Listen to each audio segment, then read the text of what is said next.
الانفطار نام پہلی آیت کے لفظ انفطرت سے ماخوذ ہے۔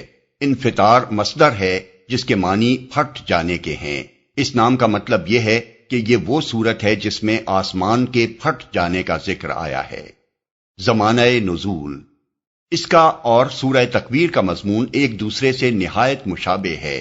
اس سے معلوم ہوتا ہے کہ دونوں صورتیں قریب قریب ایک ہی زمانے میں نازل ہوئی ہیں۔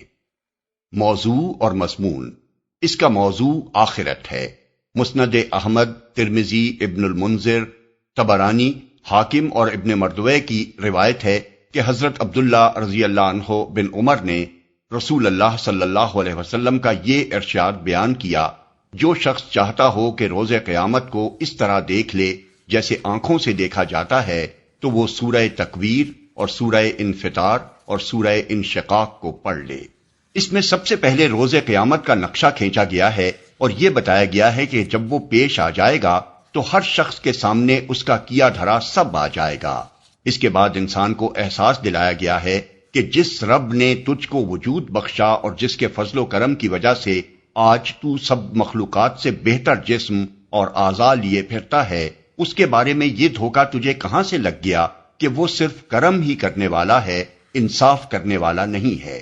اس کے کرم کے معنی یہ تو نہیں ہے کہ تو اس کے انصاف سے بے خوف ہو جائے۔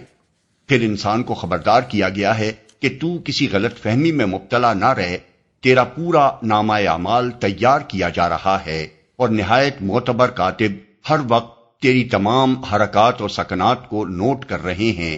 آخر میں پورے زور کے ساتھ کہا گیا ہے کہ یقیناً روز جزا برپا ہونے والا ہے، جس میں نیک لوگوں کو جنت کا عیش اور بد لوگوں کو جہنم کا عذاب نصیب ہوگا۔ اس روز کوئی کسی کے کام نہ آ سکے گا، فیصلے کے اختیارات بالکل اللہ کے ہاتھ میں ہوں گے۔ بسم اللہ الرحمن الرحیم۔ شروع اللہ کے نام سے جو رحمان و رحیم ہے۔ اذا السماء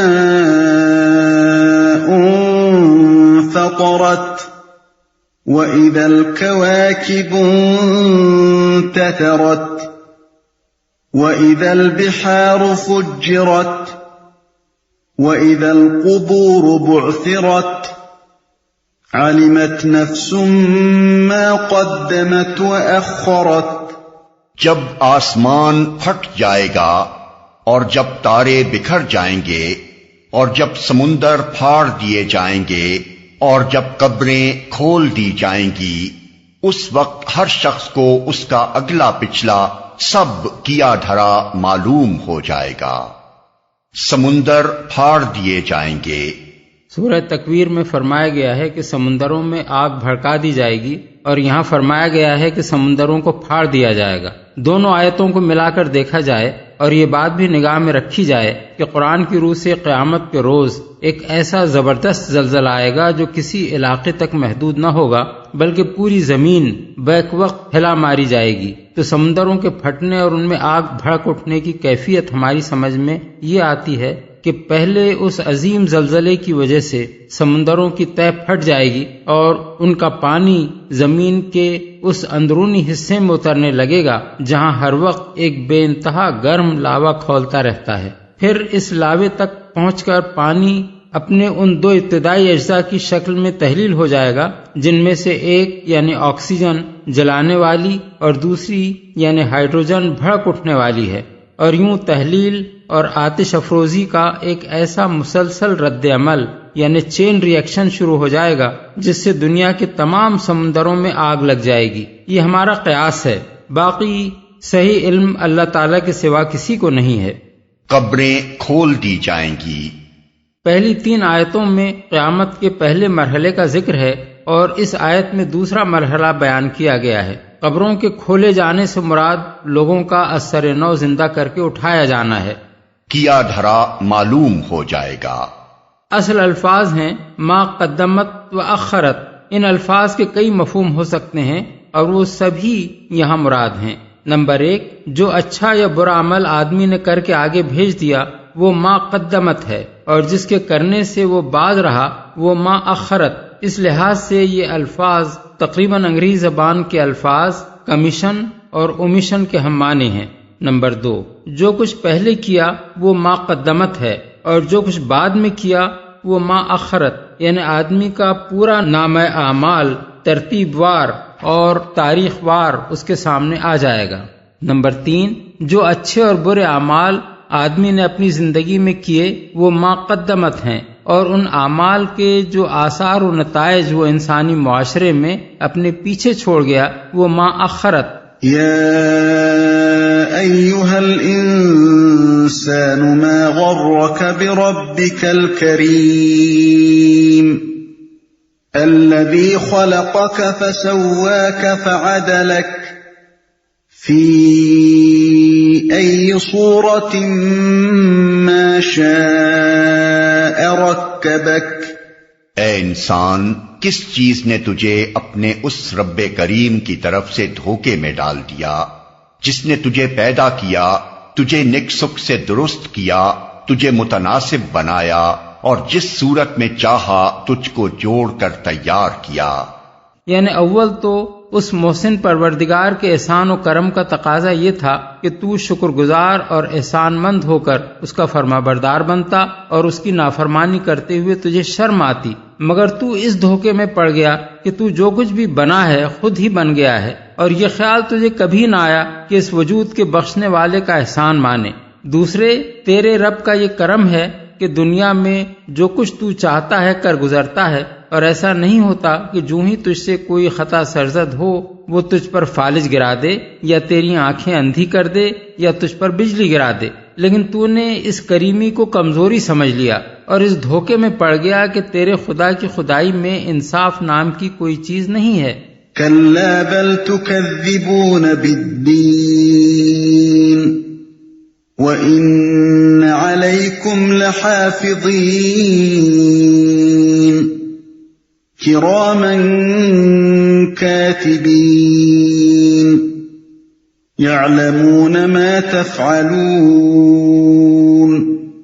ہرگز نہیں، بلکہ اصل بات یہ ہے کہ تم لوگ جزا و سزا کو جھٹلاتے ہو، حالانکہ تم پر نگراں مقرر ہیں ایسے معزز کاتب جو تمہارے ہر فعل کو جانتے ہیں۔ ہرگز نہیں، یعنی کوئی معقول وجہ اس دھوکے میں پڑنے کی نہیں ہے۔ تیرا وجود خود بتا رہا ہے کہ تو خود نہیں بن گیا ہے، تیرے ماں باپ نے بھی تجھے نہیں بنایا ہے، عناصر کے آپ سے آپ جڑ جانے سے بھی اتفاقاً تو انسان بن کر پیدا نہیں ہو گیا ہے، بلکہ ایک خدا حکیم و توانا نے تجھے اس مکمل انسانی شکل میں ترکیب دیا ہے۔ تیرے سامنے ہر قسم کے جانور موجود ہیں جن کے مقابلے میں تیری بہترین ساخت اور تیری افضل و اشرف قوتیں صاف نمایاں ہیں۔ عقل کا تقاضا یہ تھا کہ اس کو دیکھ کر تیرا سر بار احسان سے جھک جاتا اور اس رب کریم کے مقابلے میں تو کبھی نافرمانی کی جرت نہ کرتا۔ تو یہ بھی جانتا ہے کہ تیرا رب صرف رحیم و کریم ہی نہیں ہے، جبار و قہار بھی ہے۔ جب اس کی طرف سے کوئی زلزلہ یا طوفان یا سیلاب آ جاتا ہے تو تیری ساری تدبیریں اس کے مقابلے میں ناکام ہو جاتی ہیں۔ تجھے یہ بھی معلوم ہے کہ تیرا رب جاہل و نادان نہیں بلکہ حکیم و دانا ہے، اور حکمت و دانائی کا لازمی تقاضا یہ ہے کہ جسے عقل دی جائے اسے اس کے اعمال کا ذمہ دار بھی ٹھہرایا جائے، جسے اختیارات دیے جائیں اس سے حساب بھی لیا جائے کہ اس نے اپنے اختیارات کو کیسے استعمال کیا، اور جسے اپنی ذمہ داری پر نیکی اور بدی کرنے کی طاقت دی جائے اسے نیکی پر جزا اور بدی پر سزا بھی دی جائے۔ یہ سب حقیقتیں تیرے سامنے روز روشن کی طرح عیاں ہیں، اس لیے تو یہ نہیں کہہ سکتا کہ اپنے رب کریم کی طرف سے جس دھوکے میں تو پڑ گیا ہے اس کی کوئی معقول وجہ موجود ہے۔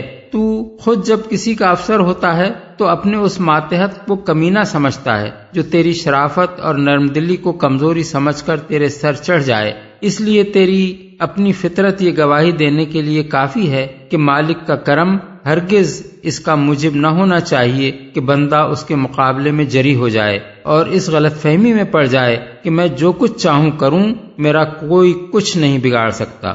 جھٹلاتے ہو، یعنی دراصل جس چیز نے تم لوگوں کو دھوکے میں ڈالا ہے وہ کوئی معقول دلیل نہیں ہے بلکہ محض تمہارا یہ احمقانہ خیال ہے کہ دنیا کے اس دارالعمل کے پیچھے کوئی دارالجزا نہیں ہے۔ اسی غلط اور بے بنیاد گمان نے تمہیں خدا سے غافل، اس کے انصاف سے بے خوف اور اپنے اخلاقی رویے میں غیر ذمہ دار بنا دیا ہے۔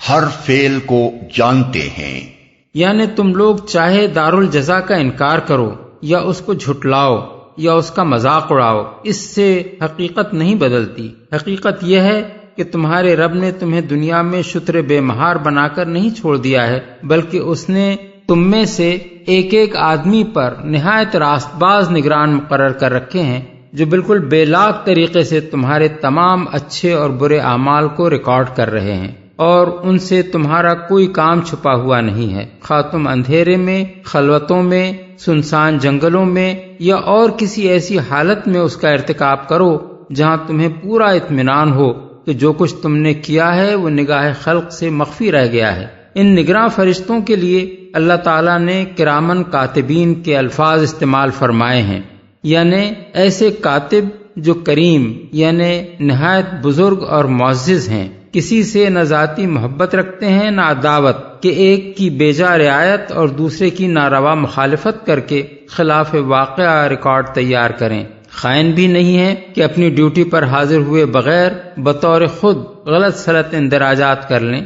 رشوت خوار بھی نہیں ہے کہ کچھ لے دے کر کسی کے حق میں یا کسی کے خلاف جھوٹی رپورٹیں کر دیں۔ ان کا مقام ان ساری اخلاقی کمزوریوں سے بلند ہے، اس لیے نیک و بد دونوں قسم کے انسانوں کو مطمئن رہنا چاہیے کہ ہر ایک کی نیکی بے کم و کاست ریکارڈ ہوگی، اور کسی کے ذمے کوئی ایسی بدی نہ ڈال دی جائے گی جو اس نے نہ کی ہو۔ پھر ان فرشتوں کی دوسری صفت یہ بیان کی گئی ہے کہ جو کچھ تم کرتے ہو اسے وہ جانتے ہیں، یعنی ان کا حال دنیا کی CID اور اطلاعات یعنی انٹیلیجنس کی ایجنسیوں جیسا نہیں ہے کہ ساری تگ و دو کے باوجود بہت سی باتیں ان سے چھپی رہ جاتی ہیں۔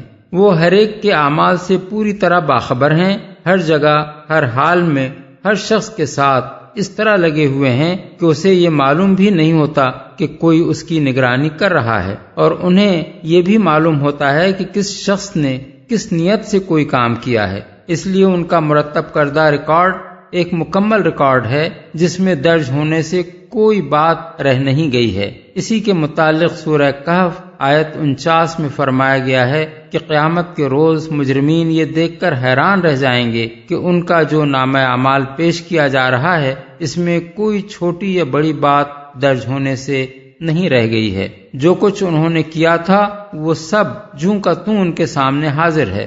ان الابرار لفی نعیم وان الفجار لفی جحیم یصلونها یوم الدین وما هم عنها